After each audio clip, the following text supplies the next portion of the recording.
नून league की नायब सदर मरियम नवाज के खिलाफ नैब की जाली ट्रस्ट डीड से मुतालिक अलग से ट्रायल की दरख्वास्त नाकाबिल समाअत करार दे दी गई है। एहतसाब अदालत ने आज मरियम नवाज के खिलाफ जाली ट्रस्ट डीड की दरख्वास्त खारिज कर दी, जिसका तहरीरी फैसला बाद में जारी किया जाएगा। मरियम नवाज के खिलाफ एवनफील्ड रेफरेंस में जाली ट्रस्ट डीड पेश करने से मुतालिक केस की समाअत एहतसाब अदालत इस्लामाबाद के जज मोहम्मद बशीर ने की। समाअत के दौरान डिप्टी प्रोसिक्यूटर जनरल नैब सरदार मुजफ्फर अब्बासी ने अदालत में दलाइल देते हुए कहा कि एवनफील्ड रेफरेंस में ट्रस्ट डीड जाली थी। मरियम नवाज ने कहा था कि अदालत का दायरा इख्तियार नहीं, लेकिन ये अदालत का खुसूसी दायरा इख्तियार है। इस दौरान मरियम नवाज ने नैब प्रोसिक्यूटर से मुकालमा करते हुए कहा कि आपको 1 साल का अरसा क्यों लग गया अदालत को ये याद दिलाने में।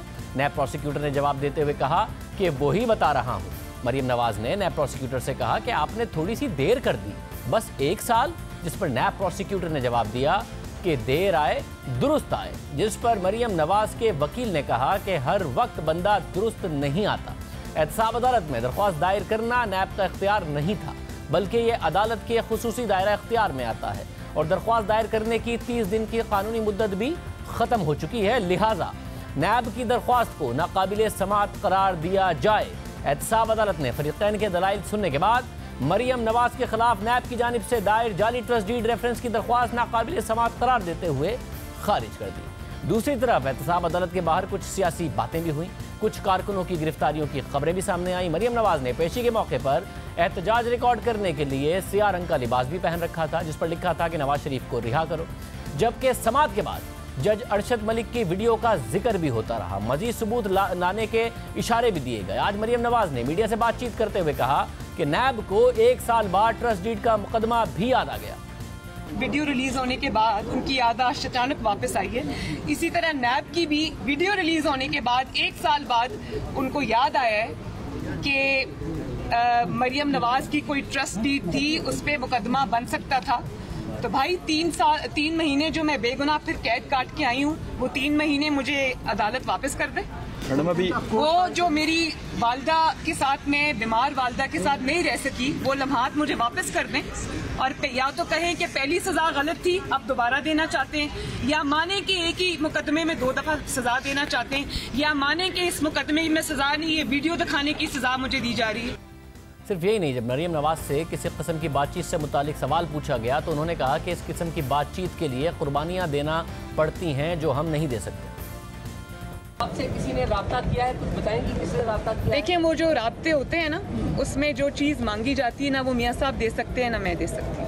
उसमें ये सिलेक्टेड आज़म की तरह अपनी असूलों की कुर्बानी देनी पड़ती है। अवाम की पीठ में छुरा घोंपना पड़ता है, जमहूरियत की पीठ में छुरा घोंपना पड़ता है, कोई कॉम्प्रोमाइज़ करने पड़ते हैं। और कॉम्प्रोमाइज़ ये होते हैं ना कि आपके मिनिस्टर यूँ निकल जाते हैं और आप उनका मुंह देखते रह जाते हैं। एक दिन 24 घंटे आपका मिनिस्टर नहीं टिकता और उसको निकाल दिया जाता है और आप मुंह देखते रहते हैं। तो ये कॉम्प्रोमाइज़ फिर आपको करने पड़ते हैं ना।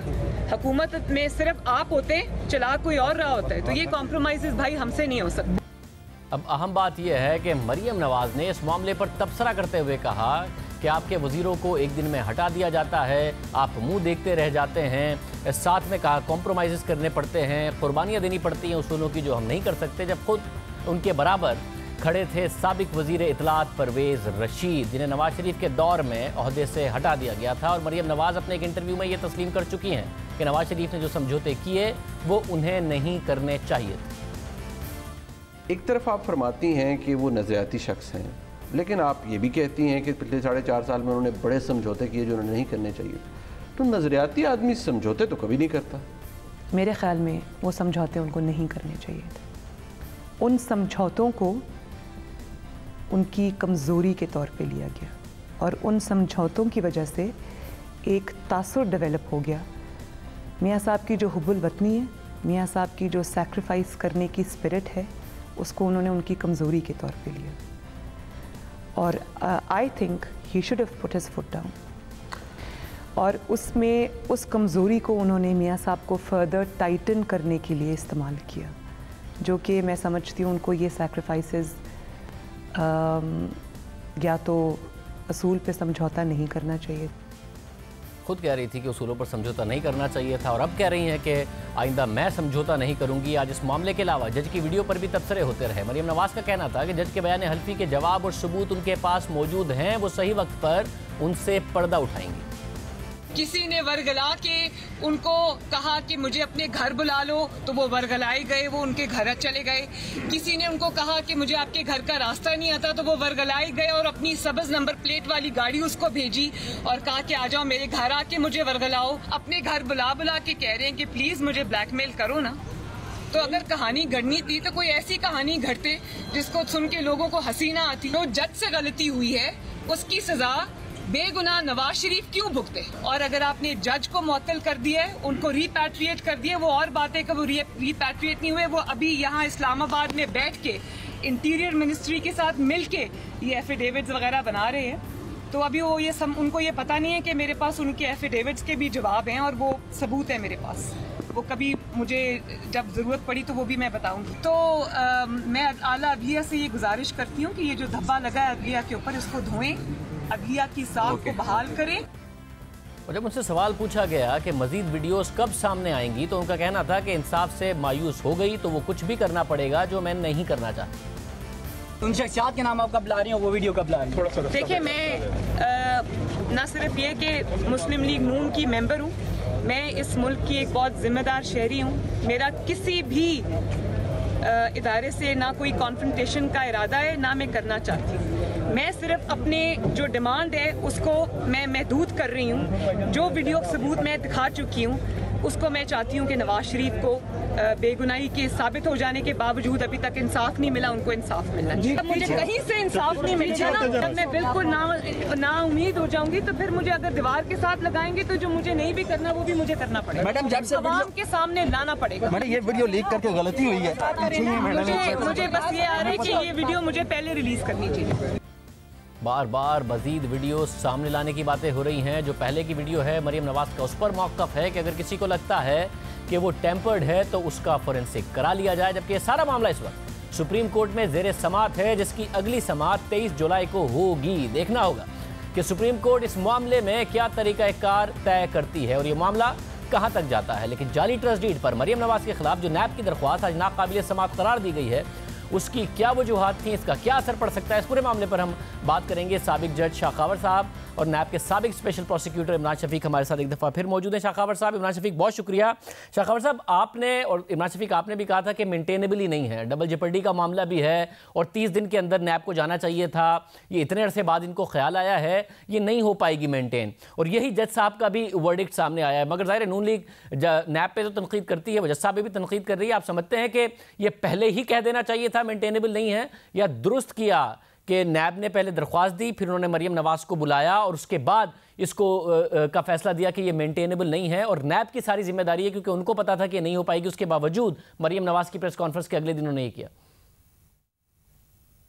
जैसे कि आपने उस दिन भी जिक्र किया था कि इस दफ़ा 30 जो है नेशनल अकाउंटेबिलिटी ऑर्डिनेंस 1999 की ये बात कहती है कि अगर किसी भी मुकदमे की समाअत के दौरान जो कि अकाउंटेबिलिटी कोर्ट में हुआ हो और उसमें किसी गवाह ने या किसी एक्सपर्ट ने, इवन प्रोसिक्यूटर ने या किसी ने भी कोई झूठी शहादत दी है या उन्होंने जाली दस्तावेज़ पेश की है और वो साबित हो गई है कि वो जाली है, तो उस मुकदमा की समाअत मुकम्मल होने के पास फ़ैसला करने के फ़ौरन बाद फाजल जज को ये इख्तियार हासिल है कि वो उस पर जिस मुलज़म के ख़िलाफ़ ये इल्ज़ाम है उसके ख़िलाफ़ फ़ौरी कार्रवाई जो है सरसरी समाअत उसकी शुरू कर सकती है। दूसरा उसमें जो चीज़ें हैं कि एक तो जज साहब ख़ुद अपने तौर पे ये कर सकते हैं जब जैसे ही उन्होंने मुकदमा अनाउंस कर दिया। उसके बाद जो दूसरी ऑप्शन है वो ये है कि जब उस मुकदमा के ख़िलाफ़ जो असल मुल्ज़मान हैं उन्होंने अपील फ़ाइल की हो और अपील का फ़ैसला हो गया हो, तो उस सूरत में ये दूसरी स्टेज है कि अदालत फिर भी अपने तौर पर ये ऐसी कार्रवाई शुरू कर सकती है। तीसरी सूरत में ये है कि समाअत कंप्लीट होने के 30 दिन के अंदर अंदर अगर वो मुल्ज़म ये समझता है कि प्रोसिक्यूशन की तरफ से ऐसी जालसाजी हुई है या फॉल्स एविडेंस आई है या प्रोसिक्यूशन की तरफ से ऐसी दरख्वास्त आती है, तो उसकी 30 है वो मियाद मुकर्रर है कि वो 30 दिन के अंदर अंदर करनी है। तो इसलिए ये जो दरख्वास्त आई थी ये नैब की तरफ से आई थी, प्रोसिक्यूशन की तरफ से आई थी, और वो यकीनी तौर पे 30 दिन के अंदर अंदर तो नहीं थी, वो तो बहुत होपलेसली टाइम बार्ड थी दरख्वास्त। और दूसरी बात ये भी थी कि उस वक्त एडमिटेडली ये जो मियाँ नवाज शरीफ साहब और मरीम नवाज साहिबा के ख़िलाफ़ जो फैसले हुए थे उनकी अपीलें भी अभी तक इस्लामाबाद हाई कोर्ट में पेंडिंग हैं और उनका भी अब फैसला नहीं हुआ।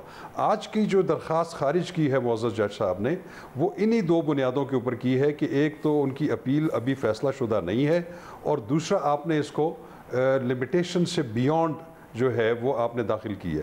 तीसरे जो आपने जो सवाल किया था वो ये था कि क्या जज साहब को पहली पेशी पे ही इसको खारिज कर देना चाहिए था, तो शायद मेरा ख्याल ऐसा नहीं है, क्योंकि जब जैसे भी कोई दरख्वास्त प्रोसिक्यूशन की तरफ से ऐसे आती है तो उसमें जिसके ख़िलाफ़ दरख्वास्त दी गई हो उसको नोटिस करना ज़रूरी होता है।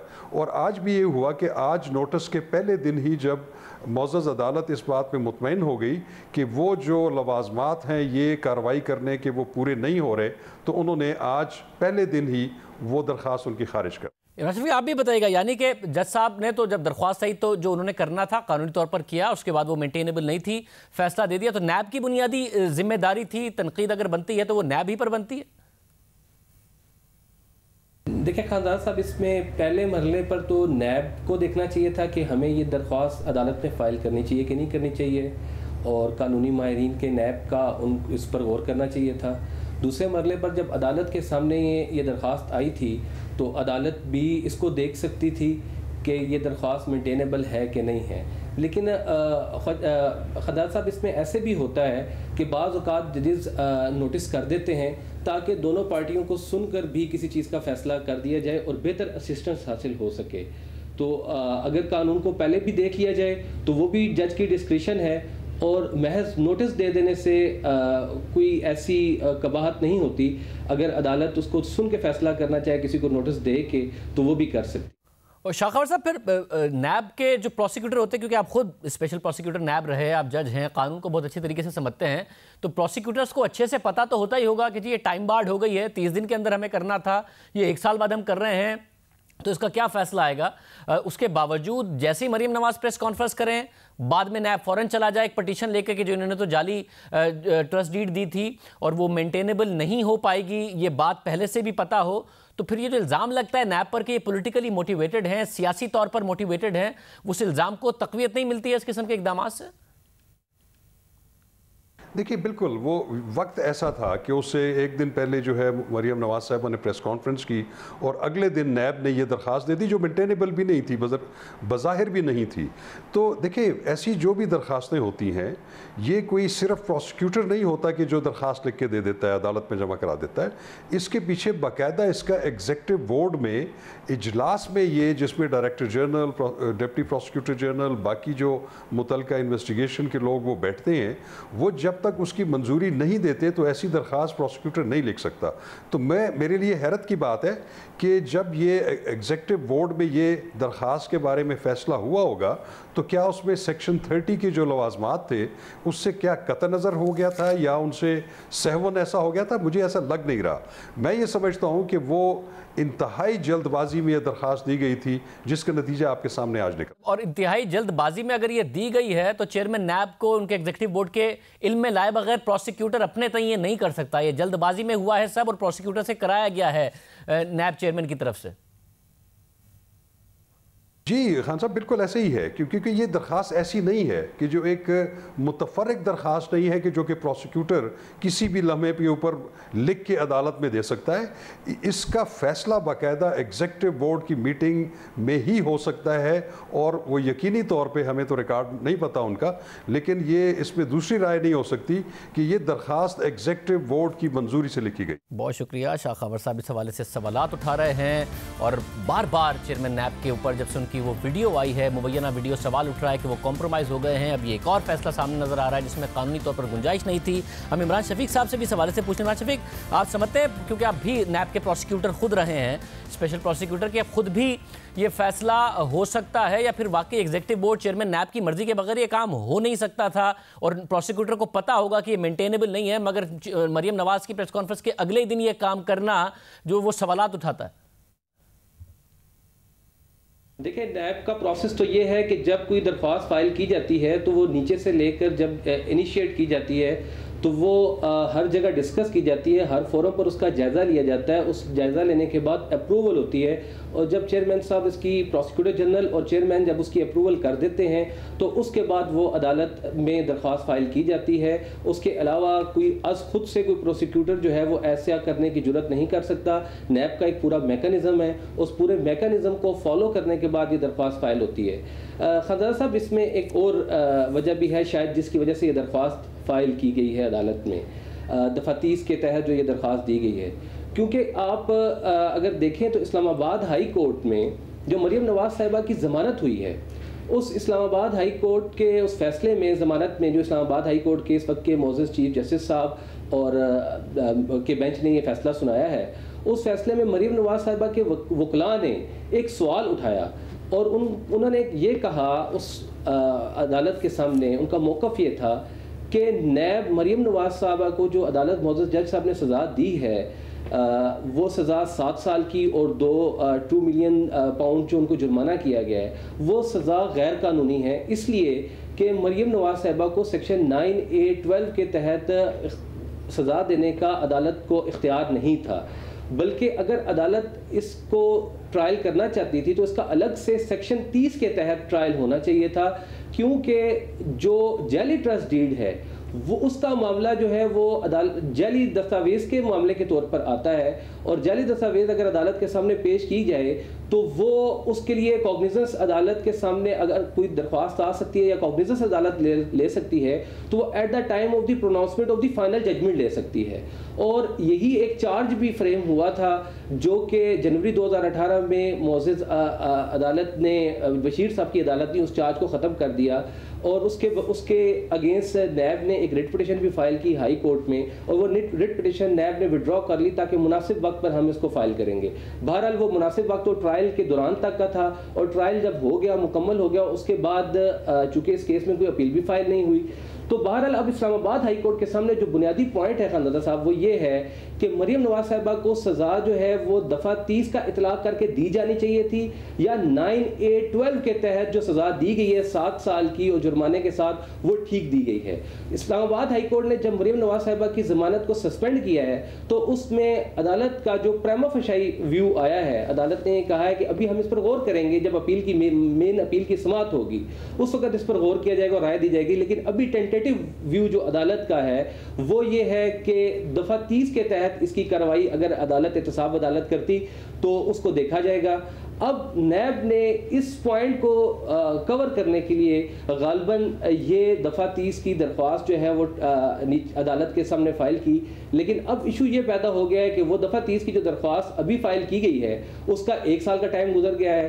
अब 1 साल का टाइम गुजर जाने के बाद ये दरख्वास्त तो 30 दिन के अंदर दी जाती थी, मैक्सिमम दी जा सकती थी, वो टाइम गुजर गया। अब वो मियाद का जो कानून है उसके तहत ये टाइम बार्ड हो चुकी हुई है, ज़ायदुल मियाद है ये दरख्वास्त। अब एक नई सिचुएशन हो सकती है कि नैब इसके ख़िलाफ़ अपील करे, और अपील करके जो आज इनका दरख्वास्त डिसमिस हुई है और वो अपील करके जो है वो हाई कोर्ट में आए इस दरख्वास्त के ख़िलाफ़ कि दफ़ा 30 के तहत जज साहब ने कार्रवाई नहीं की। लेकिन अगर नैब ऐसा करेगा तो फिर एक बड़ी दिलचस्प सूरत हाल पैदा हो जाएगी, और वो सूरत हाल ये होगी इस केस में कि एक तरफ तो नैब का कहना ये है कि 9A12 के तहत एआनत जुर्म के जो सज़ा मरीम नवाज साहिबा को 7 साल दी गई है और 7 उनको जुर्माना भी किया गया है वो ठीक है, और दूसरी तरफ नैब जब ये कहेगा कि वही बुनियाद, वही नुक्ता जिस पर एहतसाब अदालत ने सजा दी ट्रस्ट डीड, उसको ट्रायल करना चाहिए था अदालत को दफ़ा 30 के तहत, तो ये एक मौक़िफ़ मुतज़ाद हो जाएगा और नैब अपने मौक़िफ़ से हट जाएगा और एक मुतज़ाद मौक़िफ़ इख्तियार करेगा, और इसका फ़ायदा अल्टीमेटली जो है वो मरीम नवाज़ को मिलेगा।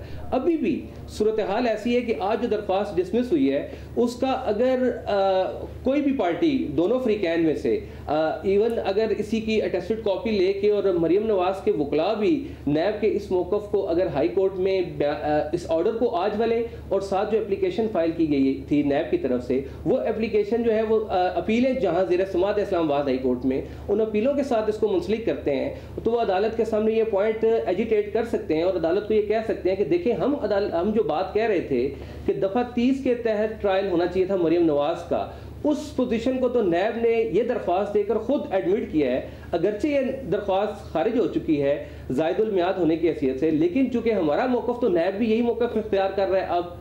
अब ये एक ऐसी सूरत हाल है जो इस ऑर्डर के आने के बाद नैब को इसका बहरहाल हाई कोर्ट में जब अपीलों की समाअत होगी तो इस दरख्वास्त के कंसिक्वेंसेस का और इसके जो होने वाले नताइज हैं वो यहाँ रुकने वाले नहीं है, वो दूर हस्ते हैं, उसका सामना करना पड़ेगा। इमरान शफी के सवाल से बात कर रहे थे, खुद साबिक स्पेशल प्रोसिक्यूटर नैब हैं, वो कह रहे हैं कि ये जो जल्दबाजी की मरीम नवाज की प्रेस कॉन्फ्रेंस के बाद चेयरमैन नैब ने, उसके बाद नैब एक नई कानूनी बहस में भी पड़ सकता है और जिसकी वजह से मरीम नवाज उसका फ़ायदा उठा सकती हैं। देखते हैं आगे जाके मामला क्या होता है।